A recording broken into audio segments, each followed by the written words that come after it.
Welcome to my channel சுட்டி village TV by Kumudha. அழகான ஒரு கிராமம். அந்த ஊரில் வள்ளி என்று ஒரு அக்கா இருந்தாங்க. அவங்க கைமணம் சும்மா அலாதியானது.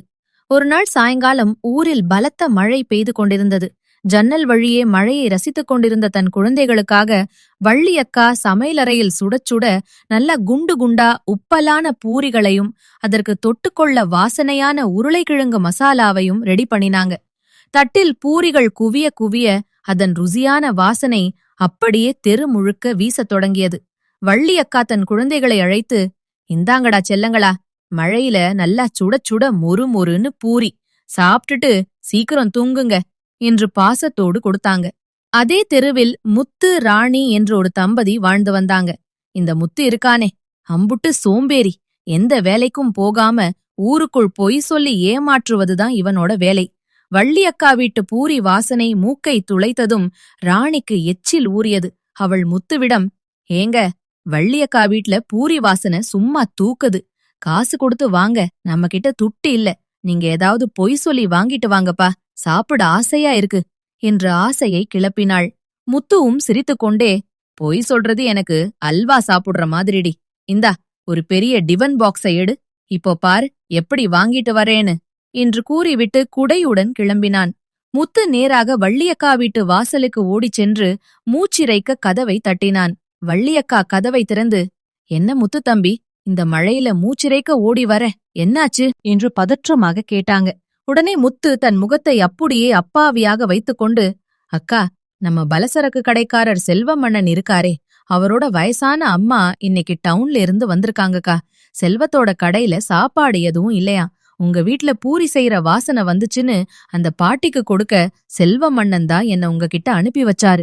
கொஞ்சம் பூரியும் கிழங்கும் இருந்தா கொடுங்கக்கா, பாவம் பாட்டி பசியில இருக்காங்க என்று அம்புட்டு பாசமாக பொய் சொன்னான்.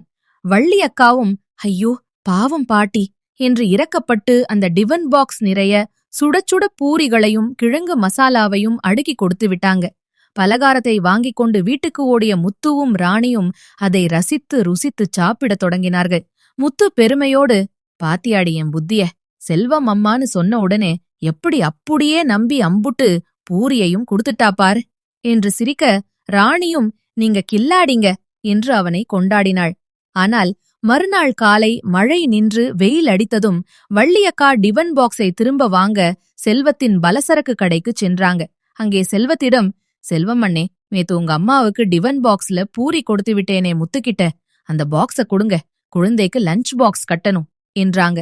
செல்வம் ஆச்சரியத்துடன், என்ன வள்ளி சொல்ற, எங்க அம்மா ஊர்ல இருந்தே வரலையே, முத்து நேத்து கடை பக்கமே வரலையே, அவ உன்னை நல்லா ஏமாத்தி இருக்கான் என்றான். ஏமாந்தது தெரிஞ்சதும் வள்ளி அக்காவுக்கு அம்புட்டு கோபம் வந்தது. நேராக முத்துவின் வீட்டிற்கு சென்று கதவை பலமாக தட்டி, டேய் முத்து, ராணி, வெளிய வாங்கடா, சோம்பேறி பயல்களா, உழைக்காம திங்கறதுக்கு இப்படி பொய் சொல்லியா ஏமாத்துவீங்க, அந்த வயசான பாட்டி பேர சொல்லியா திருடி திங்கிறீங்க, இனிமே ஏன் வாசப்படியில மிதிச்சீங்க அவ்வளவுதான் என்று ஊரே கேட்கும்படி சத்தம் போட்டுவிட்டு வந்தாங்க. இதனால் ஊர் முழுக்க முத்து ஒரு ஏமாற்றுக்காரன் என்று தெரிந்து போனது. சில நாட்கள் கழித்து ஒரு நாள் காலை முத்துவின் வீட்டிற்கு அவனது நிஜமான வயசான அம்மா அங்கம்மாள் கையில் ஒரு பையுடன் பசியோடு வந்தாங்க. வந்து, மகனே முத்து, உன்னை பார்த்து ரொம்ப நாள் ஆச்சுன்னு வந்தேன்பா, பசி உயிர் போகுது, ஏதாவது சாப்பாடு இருந்தா குடுமா என்றாங்க. ஆனால் முத்துவின் வீட்டில் சமைக்க ஒரு பருக்கை அரிசி கூட இல்லை. பதற்றமடைந்த முத்து ராணியிடம், வீட்ல ஒண்ணுமே இல்லையே, இரு, நான் செல்வண்ணன் கடையில கடனா அரிசி வாங்கிட்டு வரேன் என்று கூறிவிட்டு செல்வத்தின் கடைக்கு ஓடினான். அங்கே செல்வத்திடம், செல்வமண்ணே, சாமை சத்தியமா என் அம்மா கிராமத்துல இருந்து வந்திருக்காங்கண்ணே, வீட்ல அரிசி இல்ல, கொஞ்சம் கடனா குடுங்கண்ணே என்று கெஞ்சினான். ஆனால் செல்வம் கோபமாக, போடா போடா, அன்னைக்கு என் அம்மா வந்திருக்காங்கன்னு பொய் சொல்லி பூரிய திருடுன, இன்னைக்கு ஓ அம்மா வந்திருக்காங்கன்னு பொய் சொல்லி அரிசிய திருட பாக்குறியா, உனக்கெல்லாம் ஒரு பருக்க அரிசி கூட தர முடியாது, ஓடிடு என்று விரட்டி விட்டார்.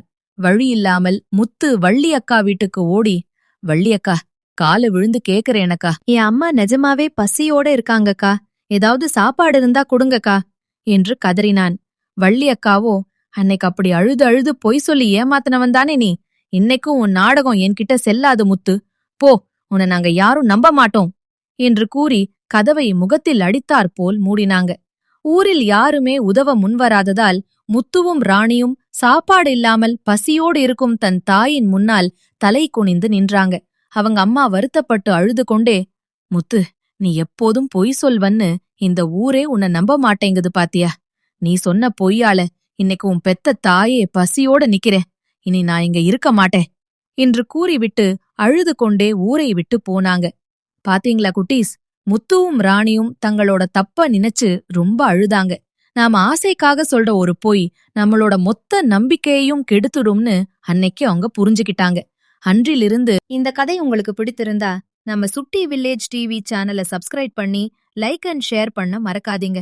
இது மாதிரி இன்னும் நிறைய கிராமத்து கதைகள் பார்க்க சுட்டி வில்லேஜ் டிவிய இப்பவே சப்ஸ்கிரைப் பண்ணுங்க.